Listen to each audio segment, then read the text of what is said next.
స్వాగతం. Geo political analyst MG రావు గారు మనతో ఉన్నారు. నమస్తే ఎంజి రావు గారు, మీకు నూతన సంవత్సర శుభాకాంక్షలు. రైట్. అంతర్జాతీయంగా జరుగుతున్న పరిణామాలకు సంబంధించి కీలక అప్డేట్స్ ఈ షోలో మనకు ఎంజి రావు గారు వివరిస్తారు. ముందుగా రీసెంట్గా ఎంజి రావు గారు K4 మిసైల్ భారత సైన్యం పరీక్షించింది. అలాగే పినాకా రాకెట్ సిస్టమ్ను కూడా పరీక్షించిన పరిస్థితి. ఈ రెండు కూడా ప్రయోగాలు విజయవంతమయ్యాయి. అలాగే ప్రళయ్ మిసైల్ టెస్ట్ కూడా చేసింది భారత్. ఏంటి ప్రళయ్ మిసైల్, దాని ప్రత్యేకత ఏంటి? ఎస్ అండి, ఇప్పుడు ప్రళయ్ మిసైల్ ఇప్పుడు K4 అని సబ్మెరైన్ బేస్డ్ జలంతర్గామి బేస్డ్ మిసైల్ ప్రయోగం అయింది. తర్వాత మనకి పినాకా ఆ రాకెట్ సిస్టమ్ అనేది ఒకటి అయింది. తర్వాత ఇప్పుడు మూడోది వెంటనే చేసింది ఏంటంటే ప్రళయ్ టాక్టికల్ మిసైల్ అంటారు. ఇది ప్రళయ్, ఈ పేరే చూడండి, ప్రళయ్ అని ఒక పేరు ఉంది. ఈ పేరుకు తగ్గట్టే ఈ ప్రళయ్ మిసైల్ అంటే టాక్టికల్, అంటే యుద్ధ భూమిలో ఉపయోగిస్తారు. డైరెక్ట్గా యుద్ధ భూములు ఎవరినో కొట్టేయడానికి కాదు, యుద్ధ భూమిలో సర్వనాశనం చేయడానికి ఉపయోగిస్తారన్నమాట ప్రళయాన్ని సృష్టించడానికి. ఎందుకంటే ఈ మిసైల్ ఏం చేస్తుందంటే బంకర్ బరస్ట్ బాంబుని తీసుకెళ్తుంది. బంకర్ బరస్ట్, పెద్ద పెద్ద బంకర్స్ ఉంటాయండి, ఆ బంకర్స్ని బ్లాస్ట్ చేయడానికి ఈ మిసైల్ని ఉపయోగిస్తారు. అందుకే టాక్టికల్ వెపన్ అంటారు. రెండోది, పాకిస్తాన్ ఆపరేషన్ సింధూర్ జరిగేటప్పుడు ఎయిర్ బేస్ని మనం కొట్టాం. అలాంటి ఎయిర్ బేస్లు అంటే పెద్ద పెద్ద రన్వేస్ ఉంటాయండి, పెద్ద పెద్ద ఎయిర్ బేస్లకి రన్వేస్ ఉంటాయి, దాని మీద యుద్ధ విమానాలు ఎగురుతూ ఉంటాయి అనమాట. అలాంటి ఎయిర్ బేస్ల్ని డిస్ట్రాయ్ చేయడానికి ప్రళయ్ మిసైల్ ఉపయోగిస్తారు. దీంతో పాటు ఇంకా మ్యునిషన్స్ అంటారన్నమాట. మ్యునిషన్ అంటే చిన్న చిన్న మ్యునిషన్, చిన్న చిన్న బాంబుల్ని వర్షం కురిపినట్టు కురుస్తుంది అనమాట ఈ మిసైల్. ఇలాంటి 3 రకాల బాంబులు, బంకర్ బరస్ట్ బాంబుని, ఎయిర్ బేస్ల్ని కూల్చే సర్వనాశనం చేసే మ్యునిషన్స్ని ఇది ఉపయోగిస్తుంది. అందుకని ఇది ప్రళయ్ అనే ఒక పేరు పెట్టారన్నమాట. ఈ ప్రళయ్ మిసైల్ ఏంటంటే దీని ప్రత్యేకతలు చెప్పుకునే ముందు ఇది ఎవరిని టార్గెట్ చేస్తుందంటే ఇటు పాకిస్తాన్, చైనా యొక్క ఎయిర్ బేస్ల్ని టార్గెట్ చేస్తున్నారు, వాళ్ళ యొక్క బంకర్స్ని టార్గెట్ చేస్తున్నాం. ఈ చాలా ముఖ్యమైన మిసైల్. ఇది ఏంటంటే ఇంటర్మీడియట్ రేంజ్ బాలిస్టిక్ మిసైల్, అంటే short range are intermediate range ఏం కాదు, షార్ట్ రేంజ్ బాలిస్టిక్ మిసైల్ అంటారు. దీని స్పీడ్ ఎంత ఉంటుందంటే 6.1 మ్యాక్, అంటే గంటకి 7500 కిలోమీటర్ల స్పీడ్తో ఇది ప్రయాణిస్తుంది అనమాట. ఇదేంటంటే మాన్యూవరబుల్ అంటారు. మార్వ్ అనే టెక్నాలజీని ఉపయోగిస్తారన్నమాట. అంటే మా రీఎంట్రీ వెహికల్, ఇది మల్టిపుల్ రీఎంట్రీ వెహికల్, మిరువులే కాకుండా మాన్యూవరబిలిటీ, అంటే ఇది ఆకాశంలోకి ఒక్కసారి ఎగిరిన తర్వాత కూడా తన దిక్కుల్ని మార్చేసుకుంటుంది ట్రాజెక్టరీ. కాబట్టి శత్రువుకి ఎట్టి పరిస్థితులు ఇది చిక్కదు. తర్వాత శత్రువు కూడా రాడార్ పసిగట్టినా ఇది ఏ దిక్కుని ఎవరిని టార్గెట్ చేస్తుందో తెలియదు అనమాట. ఆకాశంలోకి వెళ్ళిన తర్వాత దిక్కులు మార్చుకుంటూ వెళ్ళిపోతుంది. అందుకనే మార్వ్ అనే టెక్నాలజీ ట్రాజెక్టరీ చేంజ్ చేసుకుంటూ ఉంటుంది అనమాట. చాలా స్పీడ్, మ్యాక్ 1 అంటే ఆల్మోస్ట్ హైపర్సోనిక్ స్పీడ్. హైపర్సోనిక్ అంటే అబౌవ్ మ్యాక్ 5 ఉంటుందండి. అంటే హైపర్సోనిక్ మిసైల్ అంత స్పీడ్ తోటి ఇది ఉంటుంది. దీన్ని DRDO, defence research and development organisation India తయారు చేస్తే దీన్ని మొత్తం డిజైను, మొత్తం ప్రొడక్షన్ అంతా BDL, BEL, ఆల్మోస్ట్ BDL అంటే హైదరాబాద్లోని ఇది మొత్తం టోటల్గా ప్రొడక్షన్ కూడా వచ్చేస్తుంది. అంటే BEL Bharat electronics limited, defence research and development organisation DRDO, తర్వాత భారత్ డైనమిక్స్ లిమిటెడ్, ఈ 3 సంస్థలు ఇక్కడ ఇన్వాల్వ్ అయి ఉన్నాయి. దీన్ని నిన్న ఒడిశాలోని చాందీపూర్ వేలర్ ఐలాండ్ నుంచి దీన్ని ప్రయోగించడం చేశారు. ఈ ప్రయోగం కూడా ఎంత అయిందంటే సాల్వో అంటారన్నమాట. అంటే ప్రతి వెహికల్, అంటే అశోక్ లేలాండ్ 12x12 వెహికల్లో ఇది ఉంటుంది, బిగించి ఉంటుంది.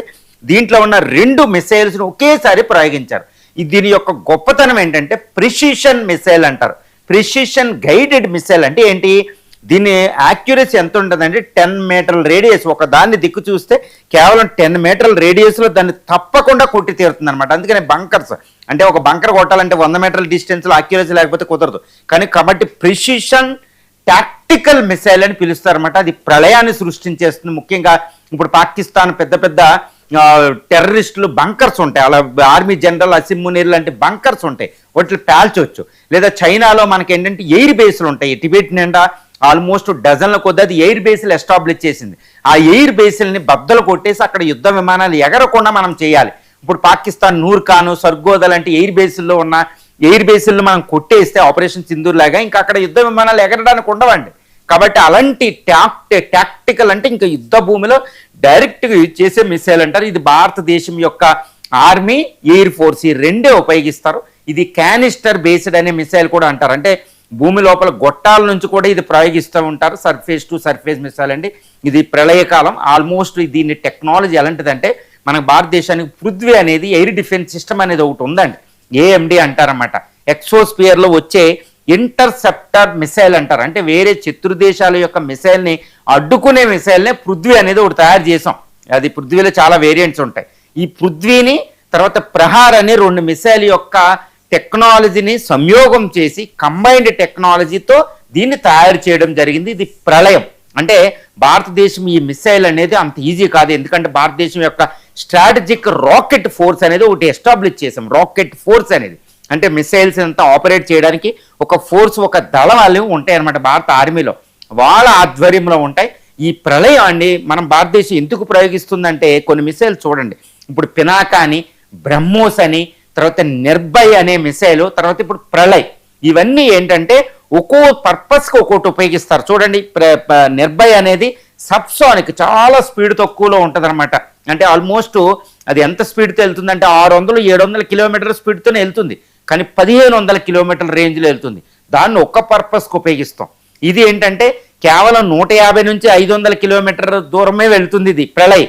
దీన్ని చాలా సూపర్ స్పీడ్తో బంకర్ బరస్ట్ ఎయిర్ బేస్లను కొట్టేస్తాం దీంతో.